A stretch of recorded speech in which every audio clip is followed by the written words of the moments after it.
My husband and his sister went to a business dinner, leaving me with the new maid who supposedly spoke zero English.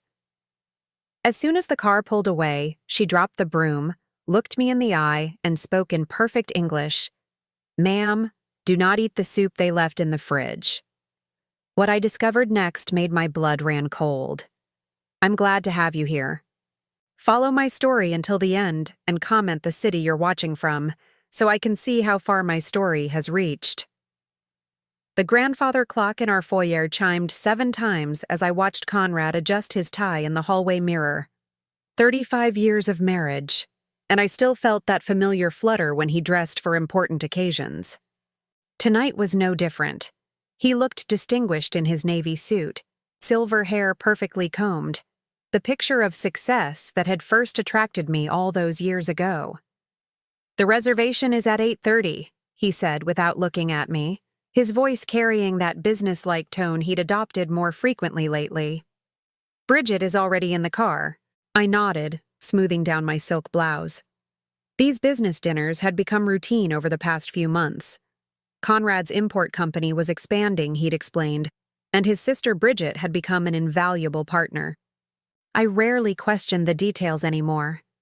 Financial matters had always been Conrad's domain, and at 61, I'd grown comfortable letting him handle such complexities. Through the window, I could see Bridget's silhouette in the passenger seat of Conrad's Mercedes. Even from a distance, I could sense her impatience in the way she checked her watch. My sister-in-law had never been particularly warm toward me, but lately, her cold efficiency felt more pronounced. She spoke to me in clipped sentences, always seeming to calculate something behind her pale blue eyes. "Don't wait up," Conrad added, slipping his phone into his jacket pocket. "These discussions tend to run late." "Of course." The words came automatically. I'd been saying them for months now, these mysterious business dinners that excluded me entirely. Part of me wondered why I was never invited, but asking felt petty. Conrad worked so hard to provide for us, to maintain the beautiful life we'd built in our Magnolia Drive mansion. The front door closed with a soft click, followed by the purr of the Mercedes engine fading into the distance. Suddenly, our sprawling home felt enormous and empty. The tick-tock of the grandfather clock seemed louder now, echoing through rooms filled with antique furniture and family photographs spanning decades of what I'd believed was a happy marriage. I made my way to the kitchen, thinking I might prepare some tea before settling in with a book. The Italian marble countertops gleamed under the pendant lights, and everything was in its proper place, exactly how our housekeeper Jessa had left it before retiring to her quarters above the garage. Jessa had been with us for only 2 months, but she'd proven invaluable. A quiet woman in her 40s with kind dark eyes and calloused hands that spoke of hard work. She'd come highly recommended by an agency Bridget had suggested. Her English was practically non-existent, or so we'd believed, but she communicated through gestures, and her work spoke volumes. The house had never been cleaner.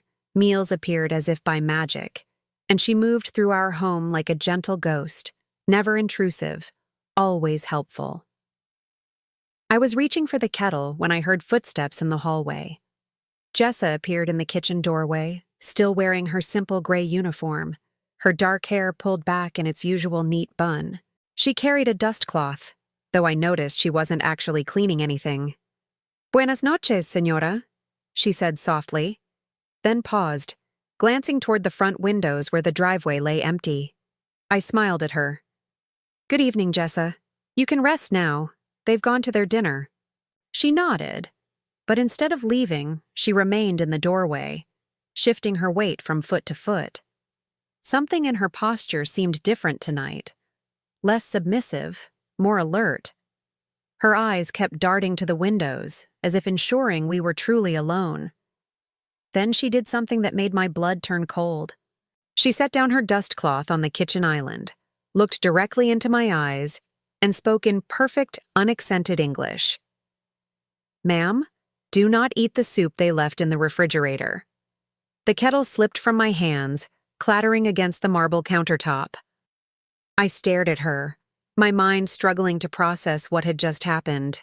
The quiet, non-English speaking housekeeper I'd known for 2 months had just delivered a warning in flawless American English.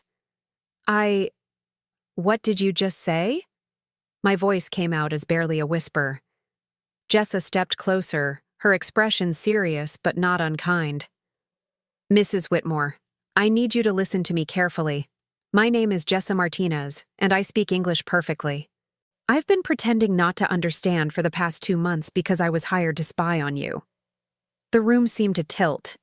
I gripped the edge of the counter to steady myself, my heart hammering against my ribs.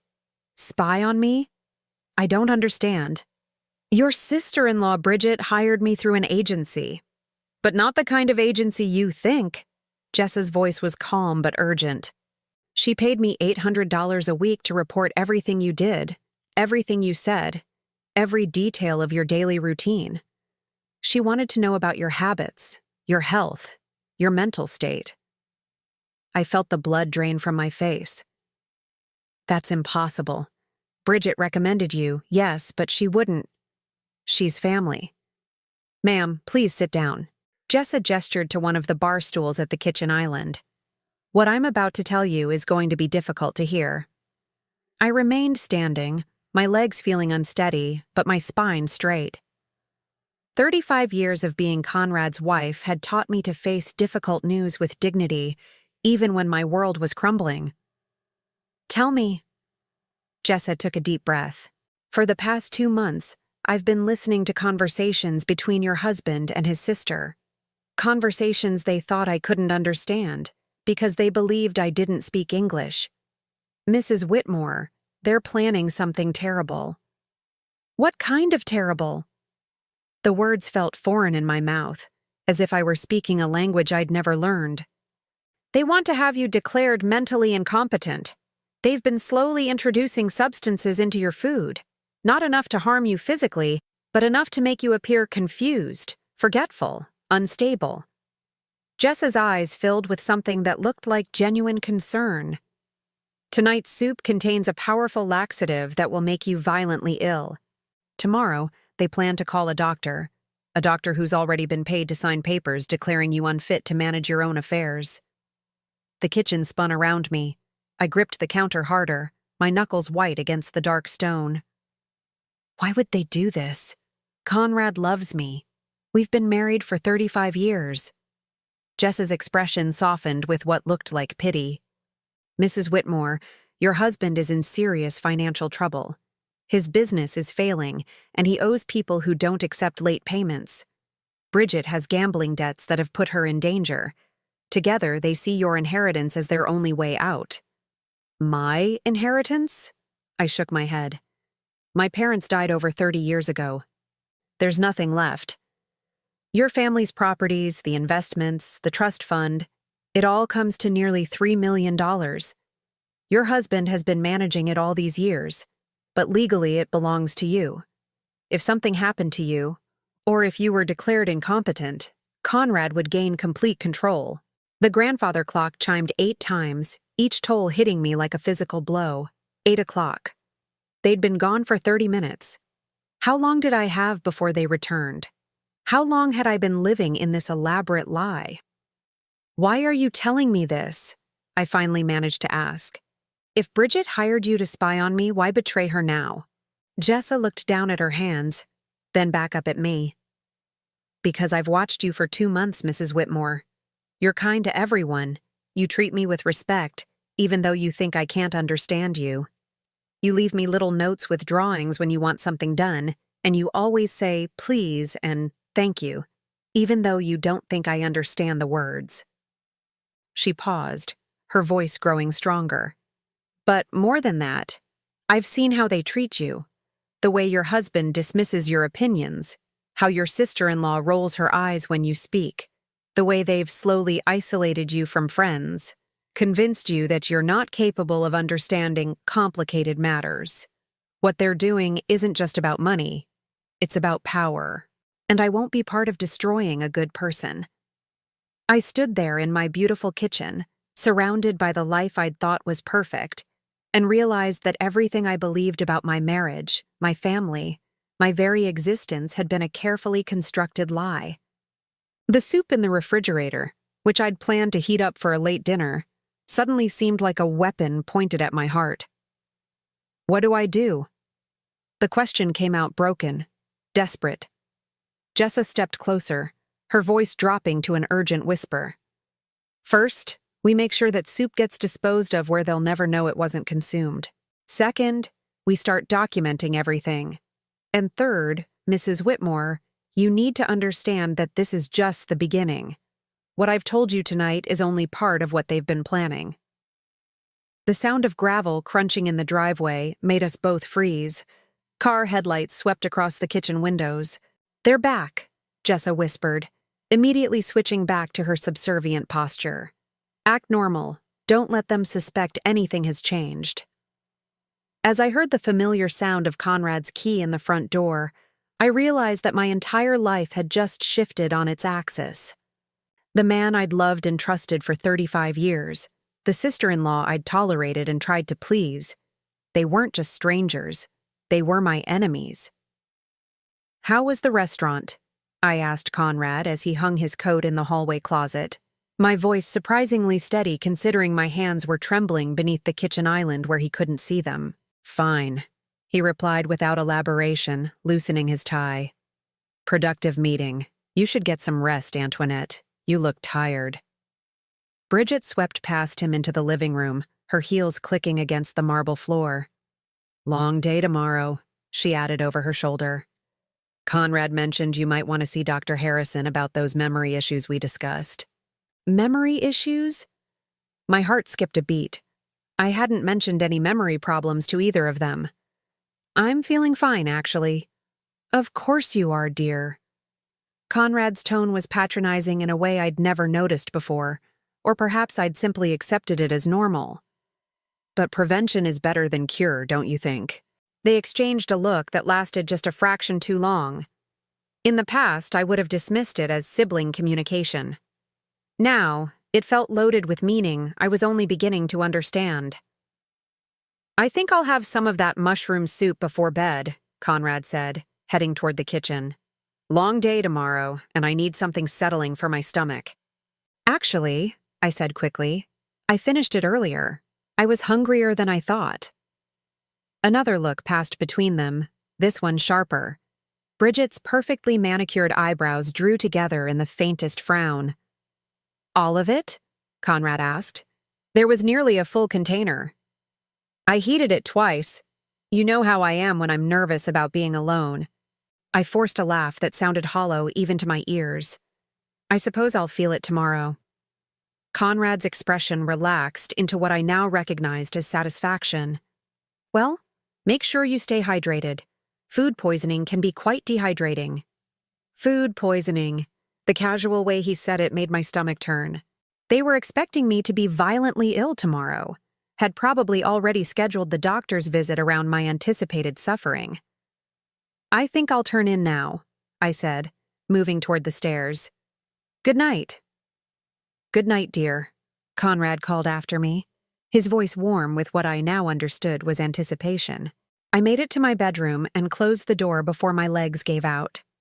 I sank onto the edge of my bed, still wearing the silk blouse and pearls I'd put on hours ago when my biggest concern was whether Conrad would notice I'd had my hair done. Now those worries seemed laughably trivial compared to the realization that my husband and sister-in-law were actively plotting against me. A soft knock on my door made me freeze. Mrs. Whitmore? Jessa's voice, back to the hesitant, accented English she'd perfected. I brought fresh towels. Come in. Jessa entered with an armload of towels that were clearly just a prop. She moved to my ensuite bathroom, and I heard the soft sound of linens being arranged. When she emerged, she gestured toward the bathroom and mouthed silently, "Talk in there. Water running." I followed her into the marble-lined space that had always been my sanctuary. Jessa turned on the taps in both the sink and the large soaking tub, creating enough white noise to mask our conversation. "They bought it," she whispered, "about the soup. But now we have a bigger problem. I heard them talking after they came back." "What did they say?" "They've moved up their timeline. Dr. Harrison," The doctor they've bribed, he's coming here tomorrow afternoon. They're going to tell him you've been acting erratically, forgetting things, having episodes. When he examines you and you're not sick from the soup they expected, they'll claim you're having a lucid interval but that your condition is degenerative. I gripped the edge of the marble sink. Can they really do that? Have me declared incompetent based on one doctor's opinion? With the right documentation, yes. And Mrs. Whitmore, they have documentation. Bridget has been forging medical records for months. She has a friend who works at a medical records company, someone with gambling debts who needed money. They've created an entire fictional medical history for you. The beautiful bathroom suddenly felt like a cage. The mirrors reflected my pale face from multiple angles, showing me a woman who looked every one of her 61 years and more. Had I really been so blind to what was happening around me? There's something else, Jessa continued, her voice dropping even lower. About why Bridget hired me specifically. What do you mean? I wasn't chosen at random from an agency. Bridget sought me out because of my background. Before I became a housekeeper, I worked for a private investigation firm. I know how to install surveillance equipment, how to copy documents, how to gather evidence without being detected. My knees went weak. Surveillance equipment? In my own home? Small cameras in the common areas, listening devices in your bedroom and study. They've been recording you for weeks, waiting for moments they could take out of context to use against you. A stumble when you got up too fast becomes evidence of neurological problems. Forgetting where you put your reading glasses becomes proof of memory loss. The violation felt worse than anything I'd experienced. Not just the loss of privacy, but the calculating cruelty of it. They'd been watching me like a specimen, cataloging my human moments to use as weapons. But if you know how to do these things, I said slowly, does that mean you can undo them? Yes. And more than that, Mrs. Whitmore, I can turn their own system against them. They hired someone with the skills to destroy you, but those same skills can save you. Hope flickered in my chest for the first time since this nightmare began. What do you mean? Jessa pulled a small device from her pocket, something that looked like a phone charger but felt different when she placed it in my palm. This is a recording device, military grade, undetectable. While they've been recording you, I've been recording them. Every conversation, every phone call, every moment when they thought they were safe. You've been recording everything? For 6 weeks now. I have Bridget admitting to forging medical records, Conrad discussing how to access your bank accounts, both of them planning exactly how to have you institutionalized. I have phone calls with the corrupt doctor, conversations with the medical records forger, even arguments about how to split your inheritance once they have control. The water continued running, a steady white noise that felt like the only stable thing in my shifting world. Why didn't you tell me sooner? Because I needed enough evidence to be absolutely certain we could stop them completely. 1 or 2 recordings could be dismissed or explained away. But what I have now... Jessa's eyes hardened with determination. What I have now will destroy them. What do they think you're reporting to Bridget? Exactly what they want to hear. That you're declining rapidly, becoming confused and forgetful. That you've been talking to yourself, leaving tasks half-finished, showing signs of paranoia and disorientation. I've been feeding them a fictional narrative about your mental deterioration while documenting their real conspiracy. I stared at this woman I'd thought I knew, realizing she'd been protecting me while I remained completely unaware of the danger. Jessa, I have to ask, what's your real motivation in all this? Why risk so much for someone you barely know? She was quiet for a long moment, the sound of running water filling the space between us. When she spoke, her voice carried a pain I hadn't heard before. Because 15 years ago, my mother went through exactly what they're planning for you. My stepfather and his daughter had her declared incompetent and institutionalized. She died in that place 18 months later, alone and branded as mentally ill. I was young and didn't understand the system well enough to stop it. I've carried that guilt every day since. The water blurred as tears filled my eyes. I'm so sorry. When Bridget approached me with this job, describing their plan, it was like watching my worst nightmare play out again. But this time, I have the skills and knowledge to fight back. This time, I can save someone. What happens next?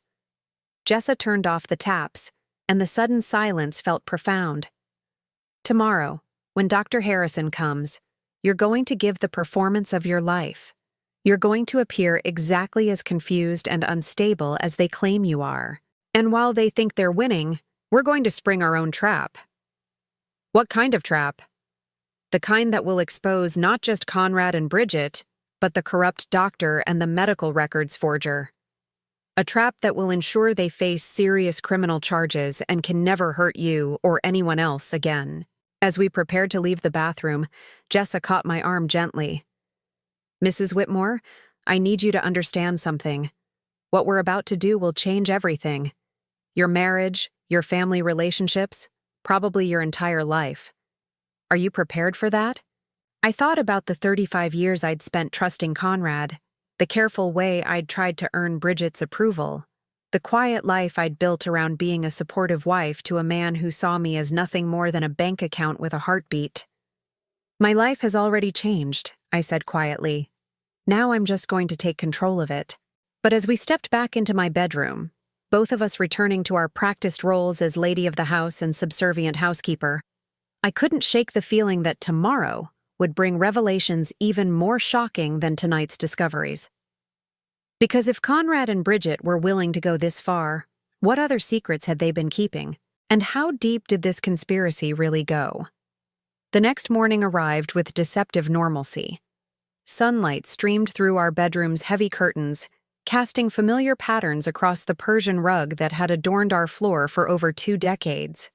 I'd barely slept, my mind racing with everything Jessa had revealed, but I forced myself to follow my usual routine.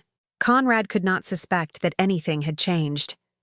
I found him in the breakfast nook, reading the Wall Street Journal while sipping his morning coffee. He looked up when I entered, and I caught something in his expression, a calculating assessment, as if he were taking my mental temperature. "Good morning, darling," he said, his tone carefully neutral. "How are you feeling?" "A bit tired," I replied, which was certainly true. My stomach was upset during the night. I think that soup didn't agree with me after all. His eyes sharpened with interest, though he tried to hide it behind concern. "Oh, that's unfortunate. Perhaps we should have Dr. Morrison take a look at you." Doctor. Morrison had been our family physician for 15 years. A kind man who actually cared about his patients. Not the corrupt Dr. Harrison they'd arranged to evaluate me this afternoon. "I'm sure it will pass," I said carefully. Bridget appeared in the doorway, already dressed in one of her expensive business suits. She'd been staying with us for the past 3 weeks, ostensibly while her house underwent renovation. Now I understood the real reason for her extended visit. She needed to be here to witness my supposed breakdown firsthand. "Any word from Dr. Harrison about this afternoon?" she asked Conrad, not bothering to lower her voice. The casualness with which she discussed my medical appointment without including me in the conversation was telling.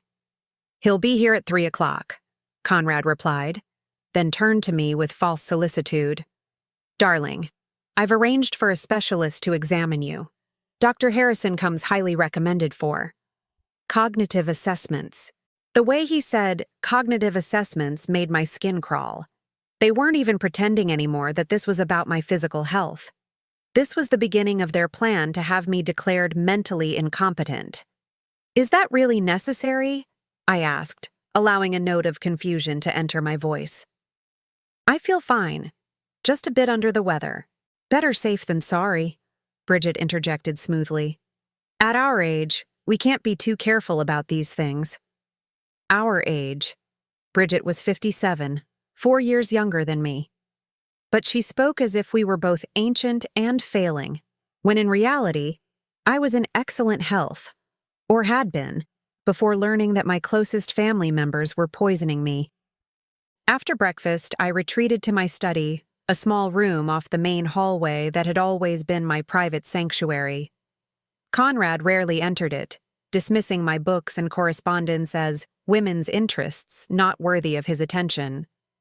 Now, I wondered if that dismissal had been strategic, a way to keep me isolated in pursuits that wouldn't threaten his control. I was pretending to read when Jessa knocked softly and entered with her cleaning supplies. To anyone watching, she was simply dusting the bookshelves, but when she spoke, her voice was barely audible. "I accessed their email accounts last night," she whispered without looking at me, her hands moving efficiently across the mahogany shelves. "What I found is worse than we thought." My heart clenched. How could it be worse? They've already selected a facility, Bridgewood Manor, about 2 hours north of here. It's a private psychiatric hospital that specializes in difficult cases, wealthy families who want problematic relatives to disappear quietly. The book trembled in my hands. Disappear? Mrs. Whitmore, patients admitted to Bridgewood under those circumstances rarely leave. The care is minimal, the oversight is non-existent, and the staff is paid well to look the other way. Conrad has already wired a deposit of $50,000 to secure your placement. $50,000. He'd spent more on my potential imprisonment than most people earned in a year, and he'd done it with money that was technically mine. The cruel irony wasn't lost on me. "There's more," Jessa continued, her voice growing even quieter. "I found correspondence with a lawyer about updating your will. Once you're declared incompetent, Conrad will have power of attorney. The first thing he plans to do is change your will to leave everything to him, with provisions for Bridget." I set the book down carefully, afraid I might snap it in half. "What about the recordings you've been making? Can we stop this?" "Yes, but we need them to incriminate themselves completely. Right now, we have conspiracy, fraud, and attempted abuse of an elderly person. But I want to catch them in the act of medical fraud and bribery. When Dr. Harrison arrives, I need you to do exactly as I say." "What do you want me to do?" Jessa moved to dust the lamp near my chair, bringing her closer so she could speak directly into my ear. "When he examines you, you're going to appear exactly as confused and disoriented as they claim you are. But you're also going to say specific things that will prove you're being coerced." "What kind of things?" "You're going to mention seeing people who aren't there, but you're going to describe them in ways that make it clear you're being coached. You're going to forget recent events, but remember old ones with suspicious clarity. Most importantly, you're going to ask Dr. Harrison questions that will force him to reveal he's been briefed about your case before examining you." The plan was risky, but I could see the logic.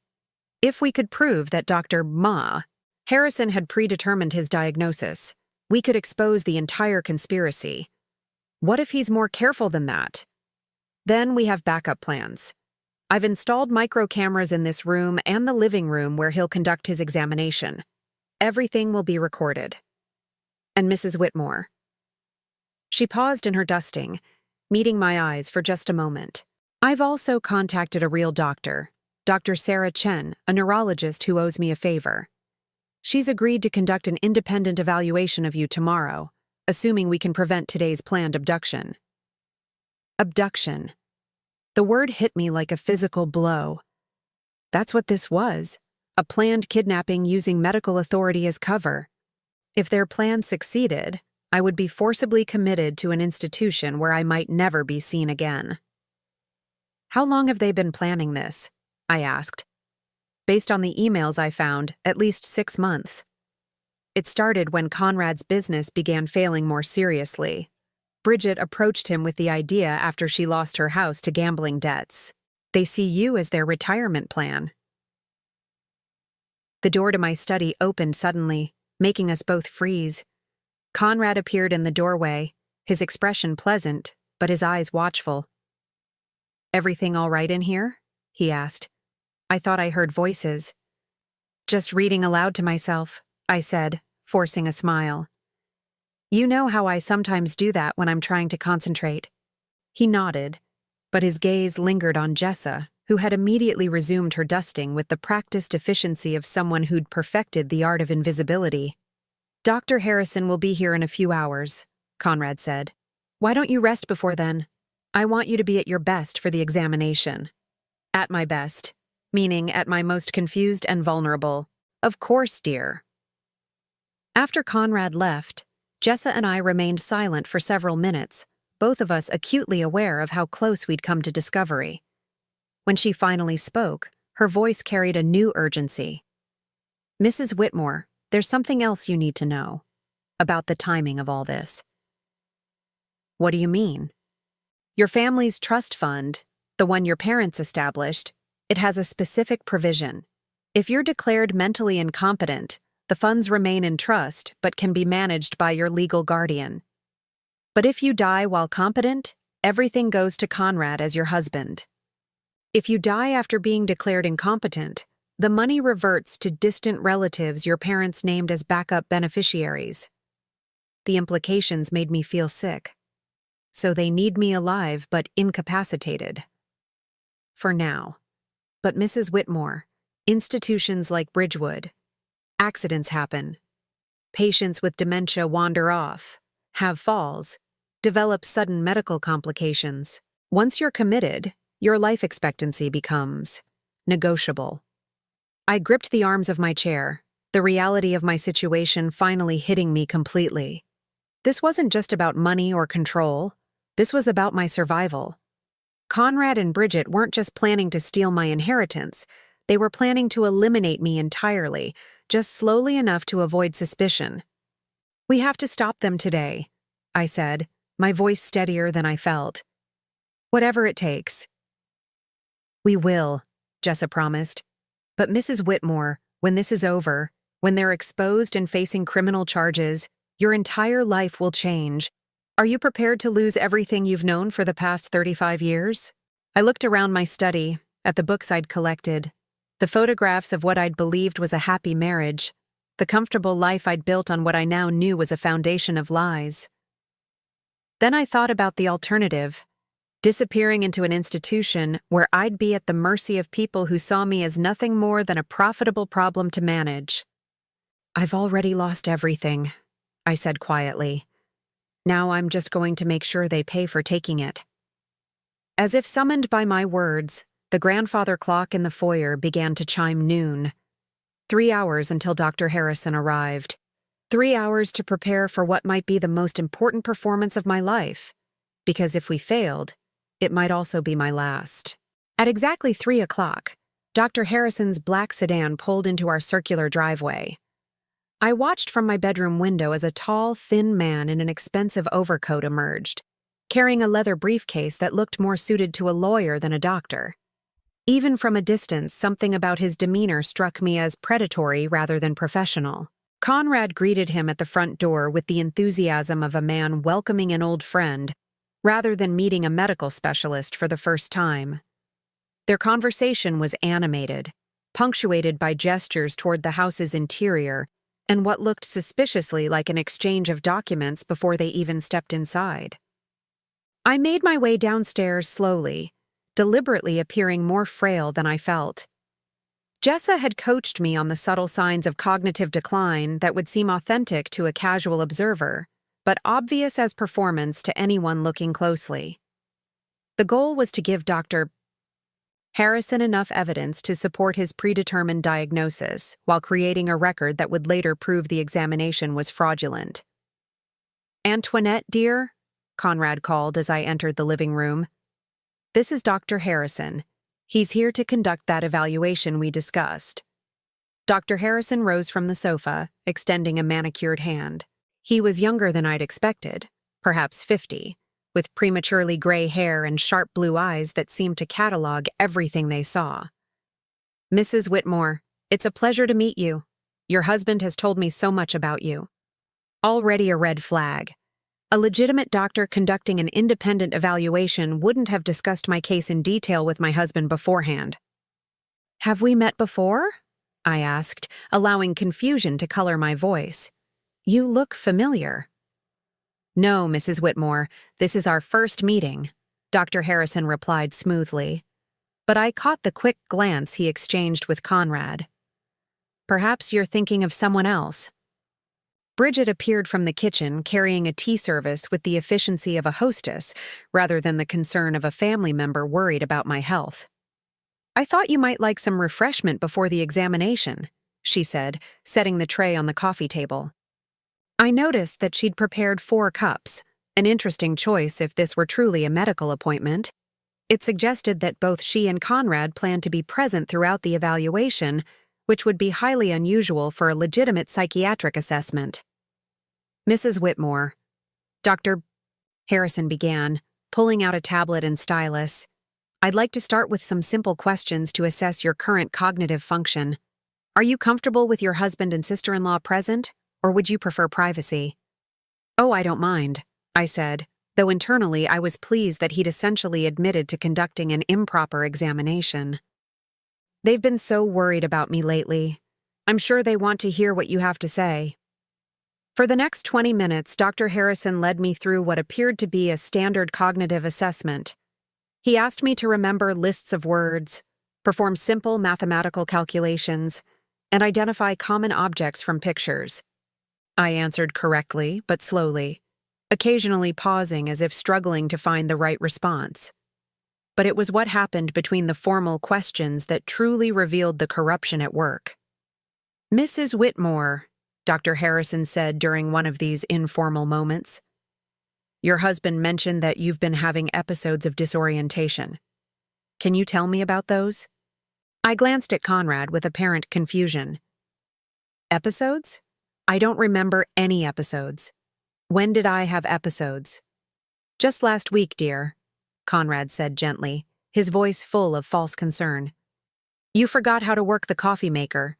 You stood in the kitchen for nearly an hour, just staring at it. This was news to me. I used our coffee maker every morning without difficulty, and no such incident had ever occurred. Conrad was inventing symptoms on the spot, and Dr. Harrison was accepting them without question. That must have been frightening, Dr. Harrison said to me, making notes on his tablet. Do you remember feeling confused about familiar objects? Sometimes, I said hesitantly, following Jessa's coaching to appear cooperative but uncertain. But I thought that was normal. Don't we all forget things sometimes? Some forgetfulness is normal, Dr. Harrison agreed, but what your family is describing suggests a more serious pattern. Again, he was treating Conrad and Bridget's claims as established fact, rather than allegations to be verified. A competent physician would have asked for specific details, requested medical records, or insisted on speaking with me alone to get my version of events. Doctor, I said, seizing an opportunity Jessa had prepared me for. Before we continue, could you tell me who referred you to my case? I like to know how my doctors find me. Dr. Harrison's pen stopped moving. Your husband contacted my office directly. But how did he know to contact you specifically? Do you specialize in cases like mine? A flush crept up Dr. Harrison's neck. I have experience with cognitive decline in elderly patients, yes. What kind of experience? And how did Conrad know about that experience? The questions were making Dr. Harrison visibly uncomfortable. Conrad jumped in quickly. Darling, Dr. Harrison comes highly recommended. Bridget suggested him based on her research. I turned to Bridget with apparent innocence. Research? What kind of research? Medical directories, Bridget said curtly. Online reviews. The usual things people do when seeking specialists. But I wasn't finished. Jessa had prepared me for this moment. Doctor, before you examine me further, could you tell me about your assessment criteria? I'd like to understand what you're looking for. Dr. Harrison glanced at Conrad again. Another telling sign. A legitimate physician would have been happy to explain his process to a patient. Mrs. Whitmore, the evaluation involves multiple factors: cognitive testing, behavioral observation, family history. Family history is important, I agreed. What specific family history are you working with? Because I should mention that my parents both lived well into their 80s with no cognitive decline. My grandmother was mentally sharp until she died at 93. This was true, and it directly contradicted any genetic predisposition to early dementia that they might try to claim. Dr. Harrison made more notes, but I could see him struggling to fit my actual family history into whatever narrative Conrad and Bridget had provided. Sometimes these conditions can appear without genetic predisposition, he said finally. Of course, I replied. But in those cases, wouldn't you want to rule out other causes first? Environmental factors, medication interactions, depression, vitamin deficiencies? There are so many reversible causes of cognitive symptoms. Dr. Harrison's discomfort was now obvious. A patient questioning his thoroughness shouldn't have rattled a competent physician, but his predetermined conclusions were being challenged by inconvenient facts. Conrad intervened again. Darling, let's let the doctor complete his examination. We don't want to take up too much of his valuable time. The phrase valuable time struck me as significant. It suggested a financial arrangement rather than a professional consultation. I filed that observation away for later. Of course, I said. But doctor, one more question. Given that cognitive decline can have so many different causes, what's your standard protocol for ruling out treatable conditions? Blood work? Brain imaging? Medication review?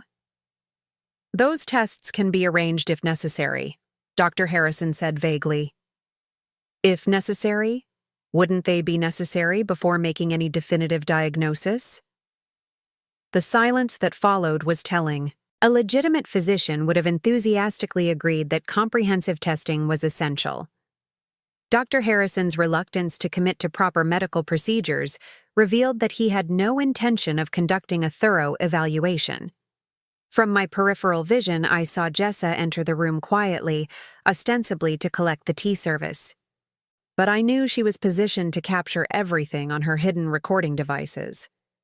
Mrs. Whitmore, Dr. Harrison said, clearly eager to move away from procedural questions. Let's continue with the assessment.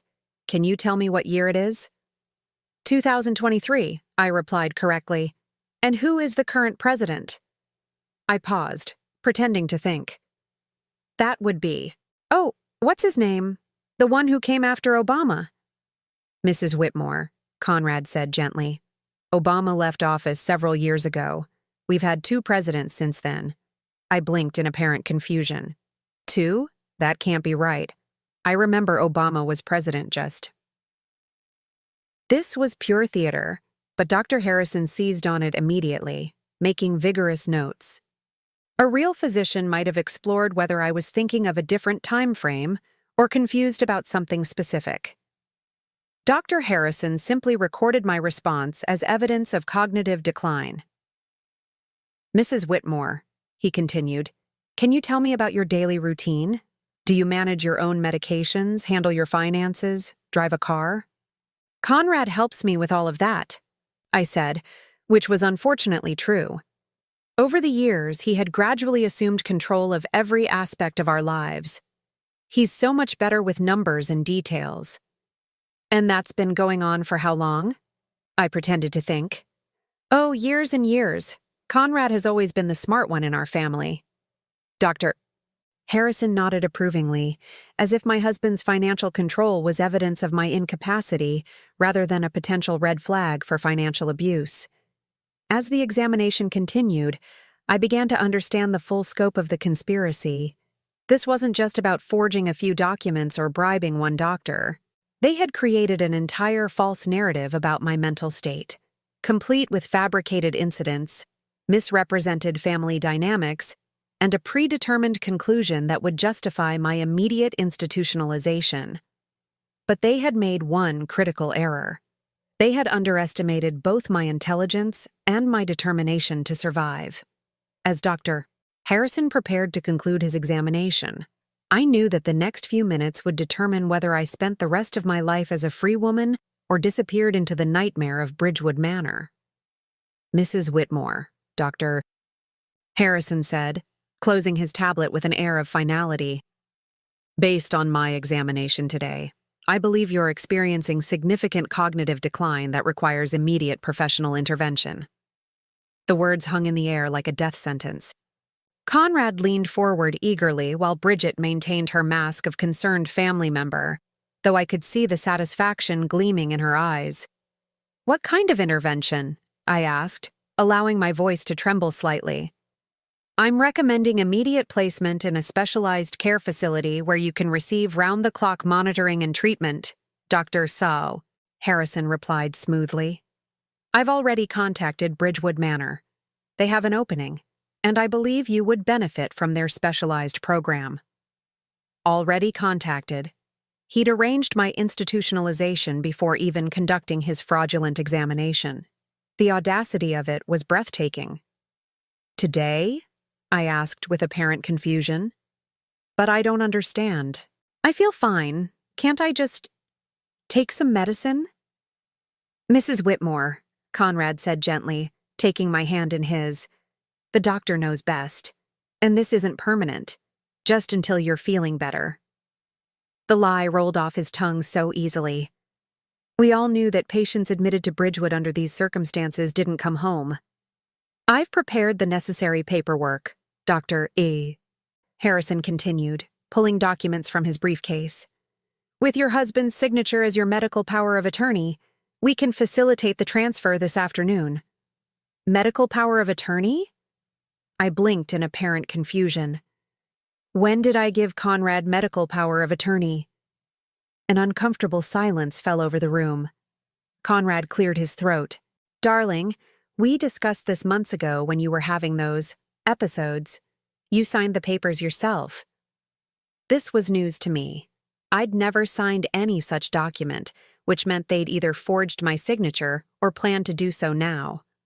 "I don't remember signing anything." "That's exactly why this intervention is necessary," Dr. Harrison interjected. "Memory loss regarding important legal decisions is a serious symptom." The circular logic was infuriating. My inability to remember something that never happened was being used as proof of my incompetence. But I forced myself to remain in character, appearing confused and vulnerable while inwardly seething at their manipulation. "Doctor," I said hesitantly, "could I see the papers I supposedly signed? Maybe that would help me remember." Dr. Harrison's eyes flicked to Conrad. "Mrs. Whitmore, focusing on past confusion might agitate you further. Let's concentrate on getting you the help you need." Another red flag. A legitimate physician would have been happy to review previous medical decisions with a patient. His refusal to show me the power of attorney documents suggested they either didn't exist or contained forged signatures. "But I'd really like to see them," I pressed gently. "It might help me understand what's happening." "Antoinette," Bridget said firmly, "you're getting upset over nothing. The important thing is getting you proper care." "Am I getting upset?" I turned to her with apparent surprise. "I don't feel upset. I just want to understand." This simple statement seemed to unnerve all three of them. In their narrative, I should have been agitated, confused, possibly even combative. My calm rationality didn't fit their script of a woman in cognitive decline. "Perhaps," Dr. Harrison said, clearly eager to move the process along, "we should proceed with the arrangements. The sooner Mrs. Whitmore receives proper care, the better." "Actually," a new voice said from the doorway, "I think Mrs. Whitmore should have a chance to review any documents before signing them." We all turned to see Jessa standing in the entrance to the living room, no longer carrying cleaning supplies or maintaining her submissive posture. She stood straight and confident, her entire demeanor transformed. "Excuse me," Conrad said sharply, "but this is a private family matter. Please return to your duties." "I'm afraid I can't do that, Mr. Whitmore," Jessa replied calmly, walking into the room. "You see, I've been recording this entire conversation, along with every other conversation you've had in this house for the past 2 months." The silence that followed was deafening. Dr. Harrison's face went pale. Conrad's mouth fell open, and Bridget actually took a step backward as if she'd been physically struck. "What are you talking about?" Conrad demanded, recovering his voice. You don't even speak English properly. Jessa smiled, and it wasn't the submissive expression they were accustomed to seeing. I speak English perfectly, Mr. Whitmore. I also have degrees in criminal justice and forensic accounting. My name is Jessica Martinez, and I'm a licensed private investigator. She reached into her pocket and pulled out her phone, tapping the screen. Suddenly, Conrad's voice filled the room. The sooner we get her declared incompetent, the sooner we can access the trust fund. $3 million, Bridget. That's enough to solve both our problems. Conrad lunged for the phone, but Jessa stepped smoothly away. That's just one of dozens of recordings I have, Mr. Whitmore. Would you like to hear the one where you discuss bribing Dr. Harrison? Or perhaps the conversation where you and your sister plan to split Mrs. Whitmore's inheritance after she's conveniently died from complications at Bridgewood? Dr. Harrison was already moving toward the door, but Jessa's next words stopped him cold. Dr. Marcus Harrison, license number 479862. You're not going anywhere until the police arrive. Police? Bridget shrieked. You can't call the police. This is a private matter. Conspiracy to commit fraud, elder abuse, forgery of medical documents, and attempted kidnapping are hardly private matters, Jessa replied.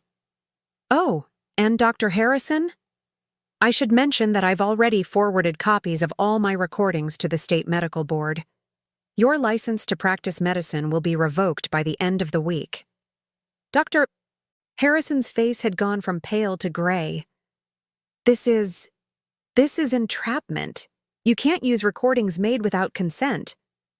Actually, I can, Jessa cut him off. California is a one-party consent state, and Mrs. Whitmore gave me permission to record conversations in her own home. Everything I've captured is perfectly admissible in court. I stood up slowly, shedding the last vestiges of my confused, vulnerable act. Surprise, I said to Conrad and Bridget, my voice steady and clear. I've been recording you too. I reached into my blouse and pulled out the small recording device Jessa had given me. Every conversation, every medical consultation, every moment when you thought you were safe to plan my destruction, it's all here. Conrad's face cycled through several emotions: shock, rage, fear, and finally, something that looked like grudging respect. You knew, he said quietly. All along, you knew. I knew you were stealing from me, I replied. I knew you were lying to me. I knew you'd been poisoning me with sedatives disguised as vitamins. But I didn't know you were planning to have me murdered in a psychiatric facility until yesterday. Murdered? Bridget laughed shrilly. Don't be dramatic, Antoinette. We were trying to get you help. Help? I turned to face her fully. Bridget, I have recordings of you discussing how long it typically takes for patients to die at Bridgewood Manor. You researched the average life expectancy and calculated how long you'd have to wait for my death to appear natural. The look of pure hatred that crossed her face was more honest than any expression I'd seen from her in years. You have no idea what you've done, Conrad said, his voice low and dangerous. You think you can just destroy our family? Ruin our lives? Our family? I laughed, and there was no humor in it. Conrad, you stopped being my family the moment you decided I was worth more dead than alive. You're criminals, and criminals face consequences. The sound of sirens in the distance made Dr. Harrison bolt for the door, but Jessa was ready for him. She stepped into his path, and when he tried to push past her, she grabbed his wrist and twisted it behind his back with professional efficiency. I told you, she said calmly as he writhed in her grip. You're not going anywhere. 3 police cars pulled into our driveway, followed by an ambulance and what looked like a detective's unmarked sedan. Through the front windows, I could see officers approaching the house with purposeful strides. Mrs. Whitmore, the lead officer said as Jessa opened the door. I'm Detective Rodriguez. We received a report of elder abuse and medical fraud in progress. That would be correct, I replied, my voice remarkably steady for someone whose entire life had just been turned upside down. I believe you'll want to speak with Dr. Harrison first. He's been attempting to have me falsely committed to a psychiatric facility." As the officers began reading rights and placing handcuffs, I watched 35 years of marriage dissolve before my eyes. Conrad kept looking at me as if he couldn't quite believe I'd outsmarted him. Bridget was crying, not from remorse, but from fury at being caught. "This isn't over," Conrad said as the officers led him toward the door. "You'll regret this, Antoinette. Without me, you have nothing." I met his eyes one last time. "Conrad, I have something you never understood the value of. I have my dignity, I have my freedom, and now I have justice." As the police cars disappeared down Magnolia Drive with my husband, sister-in-law, and the corrupt doctor in custody, I stood in my foyer next to the woman who had saved my life. The grandfather clock chimed 5 times, marking the end of one chapter of my existence and the beginning of another. "What happens now?" I asked Jessa. "Now," she said, her professional demeanor softening into something that looked like genuine friendship. "You get to decide who Antoinette Whitmore really is when she's free to make her own choices." 6 months later, I stood in the same living room where Dr. Harrison had tried to destroy my life. But everything had changed. The heavy velvet curtains that Conrad had insisted on were gone, replaced by airy white linens that let the California sunshine flood every corner. The oppressive antique furniture had been donated to charity, replaced by comfortable pieces I'd chosen myself. The first furniture purchases I'd made in over 3 decades. The transformation of my home mirrored the transformation of my life. "Mrs. Whitmore," my lawyer, Sarah Chen, said as she set down her briefcase on the glass coffee table I'd selected specifically because it was nothing like the heavy mahogany Conrad preferred. "I have the final sentencing reports." I settled into my new favorite armchair, a soft blue piece that faced the windows instead of the television Conrad had always controlled. Jessa, or Jessica as I now called her, sat nearby, no longer my employee but my business partner and closest friend. "Conrad received 15 years for fraud, conspiracy, and attempted murder," Sarah continued. "The prosecution was able to prove that he'd been systematically draining your trust fund for over 10 years, taking nearly $800,000 for his failed business ventures and gambling debts." $800,000. Money my parents had saved and invested, expecting it to provide security for their daughter. Instead, it had funded Conrad's lies and Bridget's addiction while I lived on a careful budget, believing we were conserving our resources. "Bridget got 12 years, Sarah continued. Her cooperation with the prosecution helped expose the larger network. Apparently, this wasn't the first time she'd participated in elder abuse schemes. She's been running similar cons on wealthy widows for years, using her social connections to gain access to vulnerable women." I nodded, unsurprised. Bridget's practiced efficiency at manipulation had suggested extensive experience. "And Dr. Harrison?" 20 years, and his medical license is permanently revoked. He'd falsified competency evaluations for at least a dozen other victims over the past 5 years. The FBI is still investigating the full scope of his operations. 20 years seemed appropriate for a man who'd perverted the trust that should exist between doctor and patient. His victims included elderly women like me, but also adults with disabilities whose families wanted them institutionalized for convenience, and even some cases involving inheritance disputes where inconvenient relatives needed to disappear. "The civil settlements are finalized as well," Sarah added, pulling out another set of documents. "Between Conrad's hidden assets, Bridget's insurance policies, and the malpractice claims against Dr. Harrison's practice, you'll recover approximately $1.2 million beyond your original inheritance. $1,200,000, compensation for the years of abuse, manipulation, and attempted murder." It felt surreal to put a monetary value on betrayal, but the money would serve a better purpose than justice. It would fund the future I was finally free to choose. "There's one more thing," Sarah said, her expression growing serious. "Conrad's attorney contacted me yesterday. He wants to arrange a meeting." "Absolutely not," Jessica said immediately. Mrs. Whitmore doesn't need to subject herself to more manipulation. I considered this for a moment. 6 months ago, the thought of facing Conrad would have terrified me. Now it simply felt unnecessary. What could he possibly want? According to his attorney, he wants to apologize. He claims prison has given him perspective on what he did to you. I laughed, a sound that still surprised me with its freedom. Conrad doesn't apologize. He strategizes.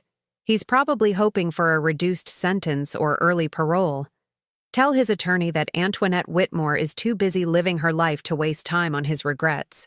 Sarah made notes, smiling at my response.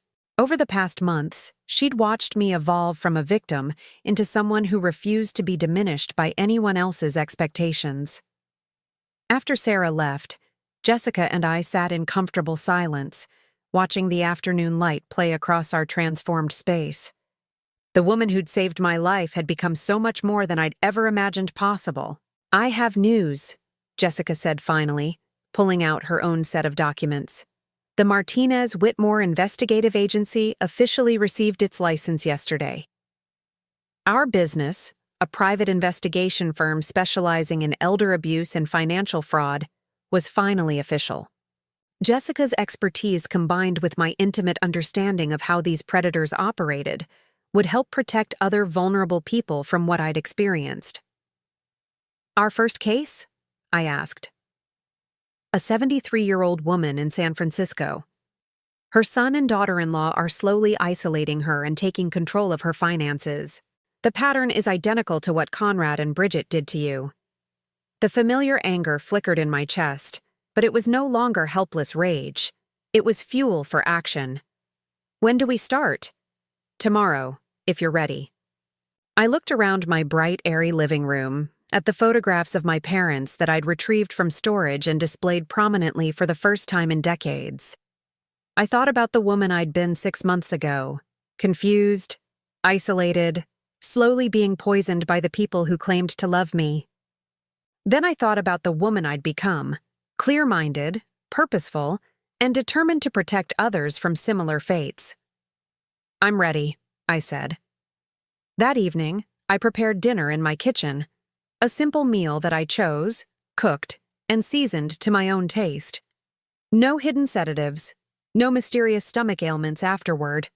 Just food that nourished rather than controlled. As I set the table for one, I reflected on how much my definition of independence had changed.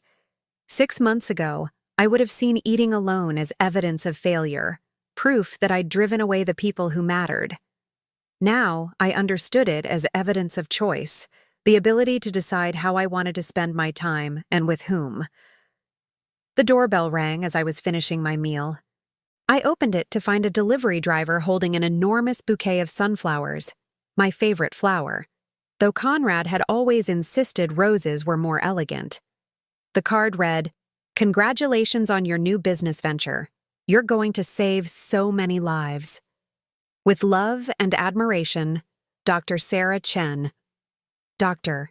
Chen, the neurologist who'd conducted a real evaluation of my cognitive function, proving definitively that I was mentally competent and had never shown any signs of dementia. Her testimony had been crucial in securing Conrad and Bridget's convictions. I arranged the sunflowers in a crystal vase that had been my mother's, placing them on the dining room table where they caught the last rays of afternoon sun. Their bright faces turned toward the light seemed like a metaphor for the direction my life had taken, always reaching for warmth and growth, no longer trapped in shadow. Later that night, I sat in my study, the room that had once been my sanctuary from Conrad's control and was now simply my office. I opened my laptop and began drafting our agency's mission statement, words flowing easily as I described our commitment to protecting vulnerable adults from financial abuse and exploitation. My phone buzzed with a text from Jessica. "Proud to be your partner in this new adventure. Tomorrow we begin saving lives." I smiled and typed back, "Tomorrow we begin living." As I drifted toward sleep, I thought about the 73-year-old woman in San Francisco who didn't yet know that help was coming. Tomorrow, Jessica and I would begin the work of exposing another family's greed and protecting another vulnerable person from the kind of systematic abuse I'd endured. The cycle would end with us, one case at a time, one saved life at a time. Now, I'm curious about you who listened to my story. What would you do if you were in my place? Have you ever been through something similar? Comment below. And meanwhile, I'm leaving on the final screen 2 other stories that are channel favorites, and they will definitely surprise you. Thank you for watching until here. For watching until here. For watching until here. For watching until here. For watching until here.